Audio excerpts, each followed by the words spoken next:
欢迎收听7月27号的迦南之声，我是世谦牧师平安。我们今天要来分享的是撒母耳记上2章18到21节。撒母耳记上2章18到21节，无限赛局的永续信念，敢于看见，成就共好。要来祷告 RPG 的经文，在诗篇91篇14到15节。神说，因为他专心爱我，我就要搭救他，因为他知道我的名，我要把他安置在高处。他若求告我，我就应允他。他在急难中，我要与他同在。我要搭救他，使他尊贵。这是上帝的话语，对什么样的人呢？就是对那专心爱上帝的人。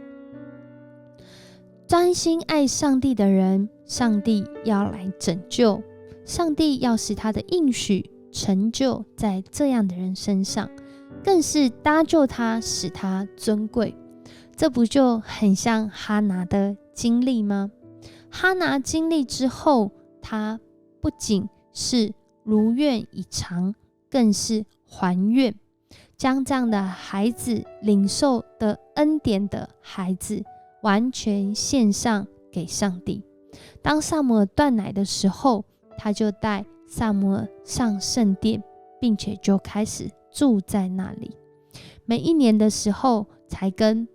这个献年祭的时候，才跟丈夫一起上圣殿，并且做一件小外袍给撒母耳穿。因为撒母耳渐渐的长大，可能这个衣服的 size 不合。那也透过在今天的经文当中，让我们看见以利，他就在这个过程里面，真的是寻求共好成就共好。哈拿将孩子献上给上帝所用，学习如何侍奉上帝。上帝也透过撒母耳的老师以利这位祭司，来为这对夫妻祝福，而他们也领受这祝福。后来不仅是有撒母耳这个儿子，更生了3个儿子2个女儿。上帝为专心爱他的人，真的是预备那超乎所求所想的恩典。然而这样子的一个恩典，如何永续下去呢？永续下去真的是需要父母有从上帝来的眼光，并且带领孩子寻求上帝的心意。在新冠疫情重击全球期间，美国时代杂志在2020年首次举办选出年度风云儿童的活动。一位15岁印度裔的少女拉奥获选，她以快速检测食水含铅量的随身装置，以及运用人工智能侦测网络欺凌的应用程式，参与在解决公共议题以及尝试改变世界的行列里面。而在世界的另外一个地方，同年龄的瑞典少女桑伯格，她感受到全球暖化、环境变迁的议题是如此的迫切需要面对。真的是看见那融冰融的速度很惊人她感受到自己现在最大的议题，已经不是上课或者是哪一种对自己很有舒适感、很舒服的这些学习，而是他看见他的生命遇到很大的挑战。这些融冰继续发生，全球暖化议题不断的呈现时，我们该如何生存下去呢？于是他一个人就开始在斯德哥尔摩国会前静坐抗议。而这样子的一个行动，最后竟然引爆了全球170个国家，超越700万名学生罢课抗暖运动。全球的儿少力量不仅是这2个例子，相信在许多的地方，我们也听过不少年轻年幼就开始倡议公共议题，而这背后有很多时候都会访问这些孩子的家长。相信这些孩子的家长是因为他们敢于看见孩子的可能性，并鼓励支持他们去学习，成为一个如台湾教育现场108课纲这几年不断在强调的，我们的教育是要培养一位终身学习者，这是核心素养的关键。而如何呈现呢？核心素养就是要让孩子在自发、互动跟共好的过程当中来学习，成为一个终身的学习者。而这样的一个议题，其实对许多的家长在不同过去的教育经验里面，最少我们就是用不同的课纲，我们都会问一个问题：我们该如何起步呢？我们该如何成就孩子他们生命的美好呢？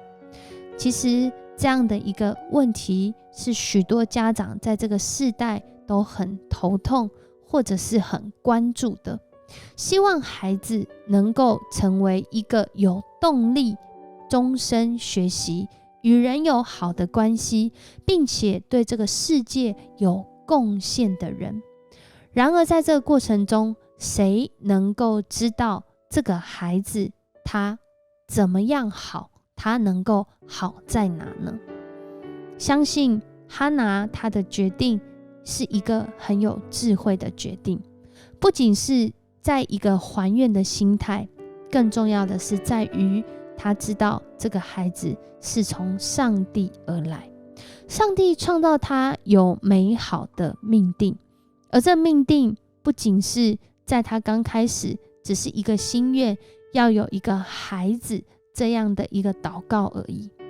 更是上帝早就为他预备了撒母耳在未来要成为一个以色列开国的关键人物。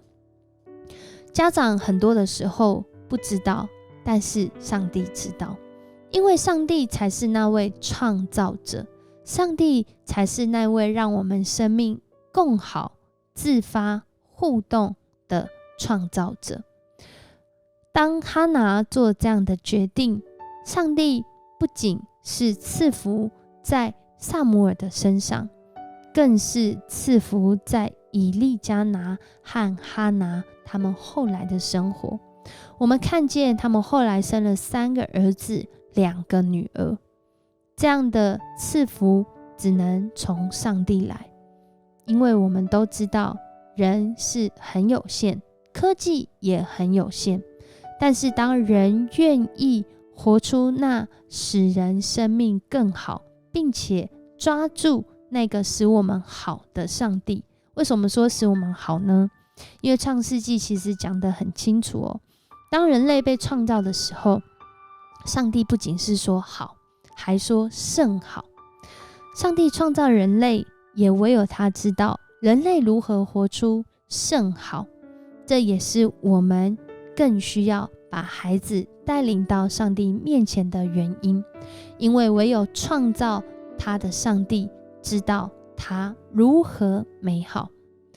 我们是不是愿意将侍奉主看作是好，如同哈拿将他的孩子献上来侍奉主一样？那我们是不是也愿意鼓励我们自己和我们的儿女一生来侍奉主，活出上帝创造我们那美好的命定呢？恳求主来帮助我们，特别在现在108课纲所提出的内容当中，其实在共好里面就有讲到如何共好，是从3方面开始着手，从参与开始，参与社会，参与生活，从行动开始，不做键盘的酸民，或是把这个行动的概念只停留在脑袋里，而是透过行动来开始寻求共好。更重要的是，这个共好不是从别人开始，而是从自己开始，从我到我们，学习合作，超越竞争。我们看见撒母耳成长的过程中，是由他的父母，是由他的老师，是由这整个圣殿敬拜的环境来塑造一个孩子，他如何成为一个祭司的身份，甚至被上帝在未来呼召成为一个先知。这是我们想象不到，甚至我们在有限的年日也没有办法用自己的方式来做到。但是上帝使撒母耳活出他生命的命定。我也相信在我们的下一代，我们的孩子，我们的晚辈当中，上帝也有那美好的命定。让我们一起来领受这永续的信念，是敢于看见上帝的心意，并且成就更好。我们一起来侍奉上帝。我们一起来祷告。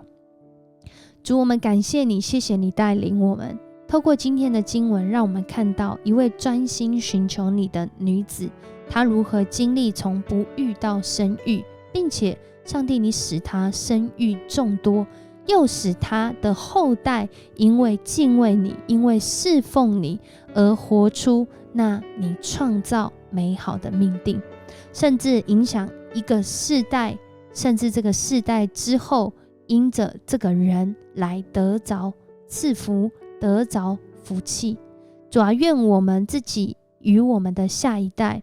与我们的儿女，我们这些晚辈，主啊，他们的生命透过我们要经历一生侍奉主，经历知道主你创造我们的心意，是要我们活出美好，活出你创造我们的命定，而那个命定唯有主你知道。也愿主来带领我们寻求你，知道怎么样来带领下一代，让他们走在主你的心意里，成为一个终身学习者，也成为一个终身对主敬虔的人。我们向你献上感谢，我们向你献上赞美，因为主你创造我们，我们正在领受这美好的命定。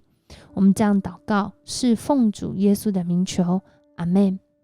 谢谢你收听今天的迦南之声，愿上帝将那个敢于看见美好的眼光放在你身上，使你和你的儿女，你的晚辈一起来成就在上帝里的美好。我是世谦牧师，我们明天见。